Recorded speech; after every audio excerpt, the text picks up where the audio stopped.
Hey everyone, and welcome back to Light Shine Desserts, where you can get your daily dose of baking, the Word of God, decorating, and much, much more. So today, as you can tell by the title, we're going to be doing some orders.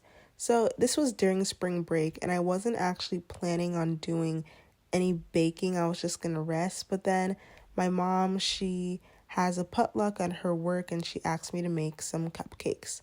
So I was basically using this as a thing to just improve and test out some of my flavors that I don't always make all the time.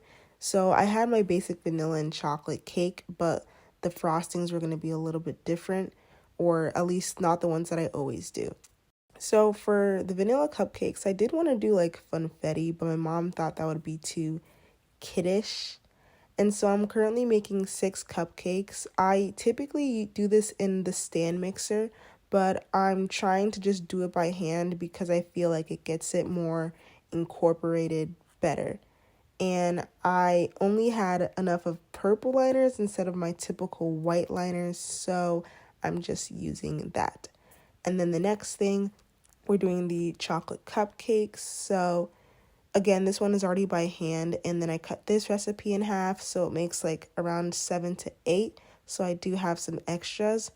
There are some stuff about this recipe that I need to make sure I can work on. It sticks to the wrappers that I use, so I have to make sure to spray the wrapper enough to where it won't stick, as well as I need to fill it up high enough because it doesn't rise super much. These, they didn't rise that much, and I should have filled it all the way to the top instead of making more cupcakes. So currently I'm making the buttercream. I'm just going to be doing my typical vanilla base without adding any extra vanilla. So currently I'm doing the vanilla on vanilla, and I just kept it white just to keep it simple and plain. I really need to try to find different designs to do. There's a burst that happened. I use Ziploc bags when I'm only going to be decorating 6 cupcakes because using a whole piping bag there's not that much frosting in there. But I did end up changing to a piping bag. So these are strawberry frosted. So strawberry isn't one that's typically requested all the time. So this is me trying different stuff out because I did want to use freeze dried strawberries, but it didn't work how I wanted to taste wise. So I used regular strawberries, and this is what it looked like in the end. I did decide to add a drizzle on the chocolate ones just to make it look better. I'm really trying to work on presentation as I'm doing regular baking throughout the next week, so then I can make it look really good and presentable where people are like, ooh, that looks so good. And then the flavors also improving that, so then it's this tastes so good too. And so now I had an instant order, so it was an order that wasn't made a week before. So it was literally right after the day I did the order for my mom. So basically this is a birthday thing. I didn't know actually that it was for a birthday, because then I do personalized cards saying happy birthday and a prayer and all that. But I just had my little message of thanks for ordering again, because these people have ordered once before, and then I did my typical verse. But I'm currently doing my red velvet and chocolate. They had actually ordered this the first time that they came to order from me, so just making it again. So yay. So as you can see, it's kind of chunky. That's because I don't do real buttermilk. I use homemade buttermilk because I don't have that many recipes that use buttermilk anymore. So I've just gone to using that, and it still turns out pretty moist and nice. So something that happened with the chocolate cupcakes, because it was shorter than it should have been, I didn't fill it enough. When I was putting it into the cupcake boxes, it was too short, and then it kind of fell, and then it kind of got all messed up. So I had to go and remake some more, and I did fill them up all the way, and I made sure to spray it enough. But if you end up spraying it too much, it can kind of peel away from the wrappers, as some of these did a little bit, but not too much, thankfully. So These are cookies and cream, and I tried to do a different design than what I typically did. So I was going to just put some buttercream and then dip it in the Oreos, and I was going to add more frosting on top to give it that peaked look, and then obviously like the Oreo topper. So if you saw the cookies and cream that I just did some minutes ago, it was like my typical one, which was a swirl, and then I had a drizzle and then cookie on top.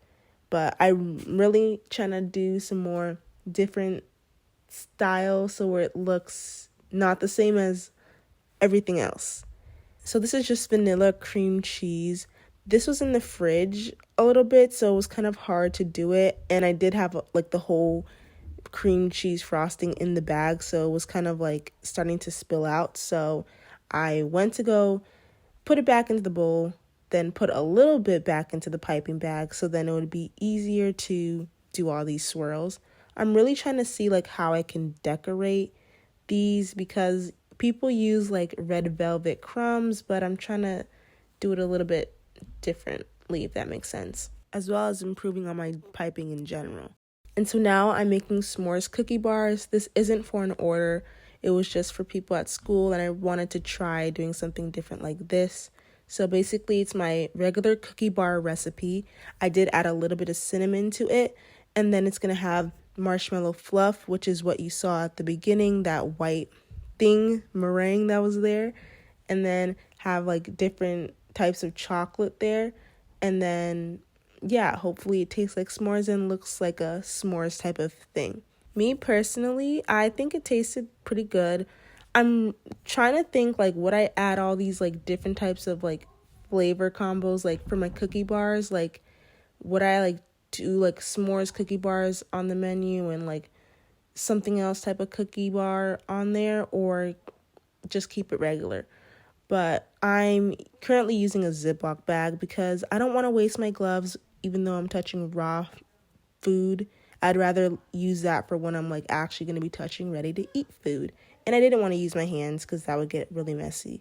So I did add a little bit of Nutella, just a like thin little layer, because I didn't know how it would bake in the oven. And then I had golden Oreos because I didn't have graham crackers left anymore. So just to give it like more of a crunch or type of s'more thing besides the cookie bar. And then here's the marshmallow fluff, which it tasted actually like marshmallow fluff or marshmallows, and it was pretty good. And then I also had some chocolate chips, milk chocolate chips, just to give it some more chocolatey, just to give it more chocolate flavor in case you didn't get that. And then there was also some chopped chocolate in the cookie dough. So this is what it looked like after. And I did add a drizzle of chocolate on top just to make it look all together. So thank you all so much for watching. If you have any questions, tips, or things you want me to bake in the future, feel free to comment down below, and have a blessed week. Bye.